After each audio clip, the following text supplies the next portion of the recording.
Si tu es bloqué en bronze, silver ou gold et que tu as l'impression de bien jouer mais que tes games sont impossibles à carry, regarde cette vidéo, elle est faite pour toi. Aujourd'hui, je vais te montrer pourquoi Taliyah Jungle est le meilleur champion pour smurf tes games en bas elo. Et surtout, comment le jouer simplement, sans mécanique de fou, sans théorie inutile. Si tu appliques exactement ce que je vais t'expliquer dans cette vidéo, tu peux littéralement prendre le contrôle de tes games et smurf tes games. Tu vas enfin monter ton win rate. Ton win rate, il va passer au-dessus de 50% et je t'assure que tu vas enfin sortir du bas elo. Ça, c'est ce qui a marché pour moi. Moi, j'étais bloqué en bronze silver pendant 2 mois et ensuite j'ai joué Taliyah, je me suis entraîné dessus et je suis passé Emerald. Actuellement, je suis Emerald. Mais alors, pourquoi Taliyah Jungle est aussi fort? Tout simplement parce que Taliyah Jungle est pas jouée en bas elo et c'est précisément pour ça qu'elle est forte. En bas elo, les joueurs ne savent pas jouer contre son burst, son contrôle et surtout son impact sur la map. Taliyah clear vite, gank très fort et punit toutes les erreurs. Et en bas elo, des erreurs, il y en a partout. Tu vas pouvoir t'amuser sur la lane. Et je sais pas toi, mais moi personnellement, quand j'étais en bas elo, je n'ai jamais vu une Taliyah en face de moi, et même avec moi. Le plus important, c'est que Taliyah ne dépend pas de ses mates. Tu peux créer des actions seul, forcer des objectifs et décider du rythme de la game. Pour commencer, on va parler des sorts de Taliyah. Donc, les sorts de Taliyah, ils sont assez simples. Pour son passif, elle gagne de la vitesse près des murs, donc ça c'est super efficace en jungle, vu que du coup elle va pouvoir se déplacer assez rapidement vers les monstres de la jungle.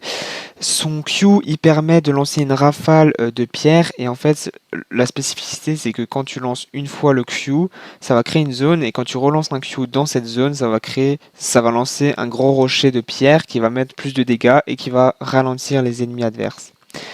Pour le W, Taliyah va faire sortir un rocher du sol qui va pouvoir faire sauter les champions adverses. Après, son E, il sert à envoyer un sol de pierre qui ensuite va être combiné avec le W, vous allez voir. Et le R, Taliyah lance un long mur euh, et elle peut surfer sur ce mur. Donc en fait, c'est très efficace pour contrôler la map, couper l'ennemi adverse en deux, des choses comme ça, quoi. Je vais te montrer maintenant rapidement les runes avec lesquelles je joue donc en émeraude. Il faut savoir que j'ai fait plus de 950 parties avec Taliyah Jungle et ces runes marchent très bien, donc te casse pas la tête. Déjà pour les sorts de l'invocateur, je joue Flash et Smite. Et pour les runes, donc moi je joue Domination avec Moisson Noire et Kuba pour mettre un maximum de dégâts au champion low HP. Souvenir épouvantable pour réduire mon cooldown des sorts.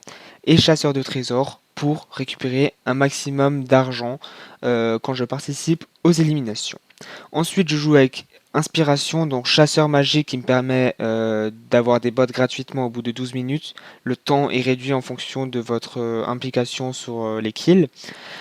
Et savoir cosmique qui permet aussi de réduire mon cooldown sur mes sorts. Bon, commençons à rentrer réellement dans le vif du sujet. Tout d'abord, parlons du clear jungle. Le clear jungle avec Taliyah est l'un de ses plus gros points forts parce que c'est vrai qu'il clear super rapidement. Alors certes, au début, il faut un peu de mécanique pour bien comprendre et bien réussir à faire le full clear, surtout le premier, mais ça s'apprend. Et d'ailleurs, si tu veux, dis-moi en commentaire si tu veux que je te fasse une vidéo sur comment bien faire le full clear avec Taliyah Jungle. Bref, en tout cas, ton objectif, ce n'est pas de faire le clear le plus rapidement du monde, mais de sortir de la jungle sans avoir perdu trop d'HP, surtout en bas elo. Utilise ton Q pour quitter les camps, prends ton temps et évite absolument de perdre trop de points de vie au début. En bas elo, si tu sors de ta jungle niveau 4 avec de la vie, tu as déjà un énorme avantage. Il ne faut pas grid, ça ne sert à rien. Un clear propre vaut toujours mieux qu'un clear parfait mais raté. Essaye de prendre un maximum d'argent dès le début parce que c'est justement avec cet argent que tu vas pouvoir t'acheter des ressources et en plus tu vas augmenter ton XP, donc ton niveau, et tu auras déjà un certain avantage sur ton ennemi. Si tu veux voir, je te partagerai mon OPGG, d'ailleurs tu peux jeter un coup d'œil et je suis à chaque fois très très bien en farm. Je mets 30-40 creeps de plus que mon adversaire, donc n'hésite pas à jeter un petit coup d'œil. Pour les combos essentiels, La bonne nouvelle, c'est que Talia n'a pas besoin il n'y a pas besoin d'apprendre 15 combos compliqués. Ce n'est pas un personnage où il y a 36 000 combos. Il n'y en a que un que tu dois maîtriser et c'est largement suffisant. Tu vas voir que ce combo, peut-être qu'il n'y en a que un. Tu vas dire, ah mais c'est nul, il n'y a que un combo.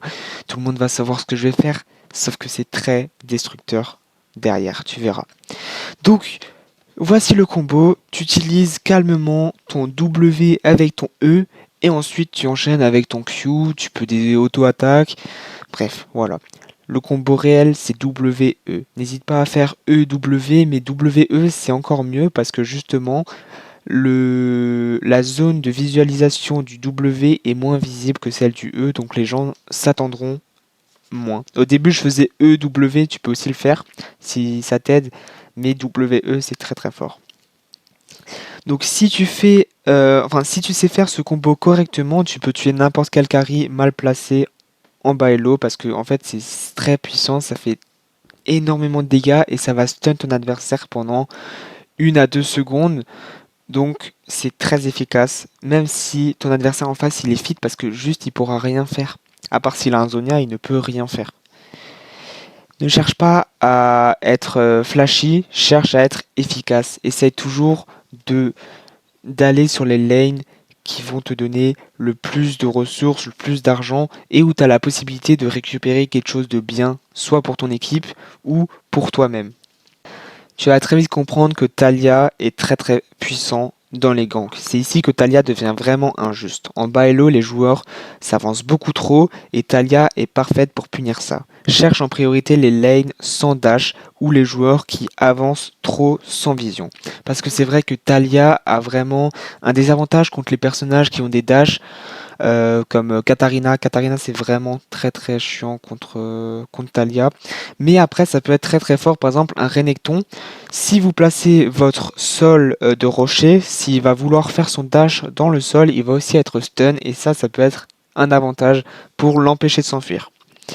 Donc, ton W et ton E suffisent à forcer un flash et très souvent à prendre un kill. Tu verras que ton ultime est une arme de contrôle de map. Tu verras que vraiment l'ulti est très très fort parce qu'en fait tu peux soit l'utiliser pour défendre, je sais pas, par exemple une tourelle, soit pour bloquer les ennemis dans ton camp ou dans le camp de là où sont tes mates, soit pour passer dans le dos des adversaires, pour couper l'équipe en deux. Enfin bref, tu as plein de possibilités pour jouer un objectif. Si par exemple, imaginons, tu fais le Nash et que l'équipe adverse a décidé de faire le Drake parce que ils savent que tu fais le Nash, bah tu peux R et t'es directement au Drake.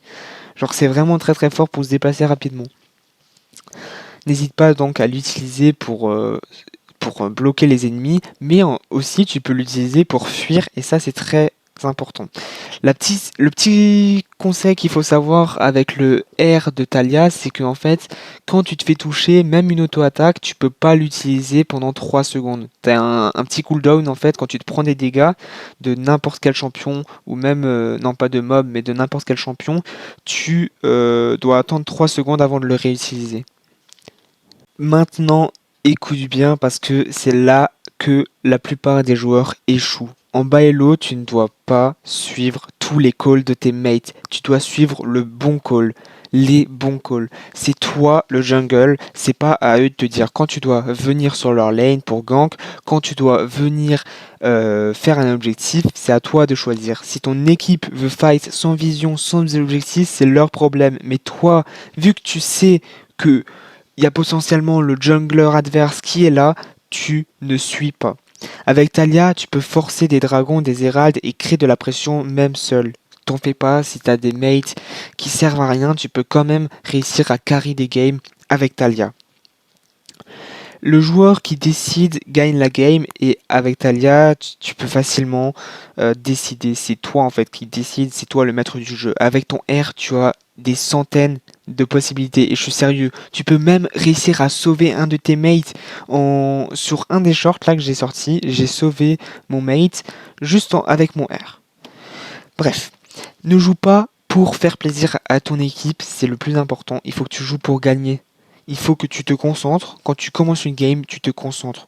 Tu regardes quel jungle tu te tapes en face, quels sont les lanes sur lesquels tu veux appuyer, qui sont les joueurs de ta team qu'il faut feed justement pour gagner cette game. Je te rappelle qu'avec Taliyah, tu peux prendre les kills parce que c'est un très bon assassin, il met énormément de dégâts.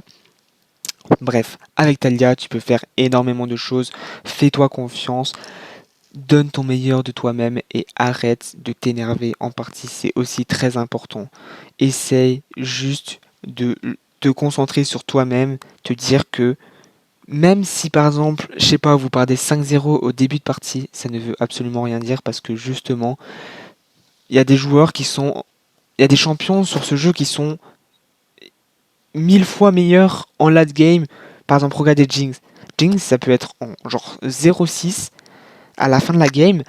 Si elle arrive à prendre 2-3 kills, elle commence à faire des dégâts et elle va faire très très mal. Bref, vous avez compris ce que je voulais vous dire. Vraiment, mon conseil si tu veux jouer Taliyah Jungle, c'est de vraiment t'améliorer sur le champion, comprends ses mécaniques. Ce qu'il faut que tu fasses gaffe, c'est aussi que ce champion, il est très très puissant, mais le problème c'est que sur son W et son E, il y a beaucoup de cooldown de récupération. Au début, il y a genre 12-11 secondes. À la fin, il y a un peu moins, il y a 6-7 secondes, mais 6-7 secondes en face d'un ennemi quand vous avez loupé vos deux sorts principaux, c'est très long. Donc vraiment, posez-vous, essayez de vous améliorer doucement, le clear, dites-moi dans les commentaires si vous voulez que je vous aide. Bref, si tu appliques exactement ce que je t'ai montré dans cette vidéo, Taliyah Jungle peut littéralement te sortir du bas elo. Si tu veux sortir du bas elo, essaye ce champion et tu m'en diras des nouvelles. Si la vidéo t'a aidé, mets un like et abonne-toi et dis-moi en commentaire si tu veux d'autres champions pour Smurf. Alors bien sûr, tu l'as compris, je joue principalement Taliyah, mais je peux très bien te montrer d'autres champions qui sont tout aussi jouables et tout aussi puissants en jungle, parce qu'il y en a beaucoup. Et tu vas pouvoir t'améliorer. C'est tout ce que je veux, c'est que tu sortes de cet elo et que tu te fasses plaisir à jouer à League of Legends. Allez, j'espère que cette vidéo t'aura plu et moi je te dis ciao!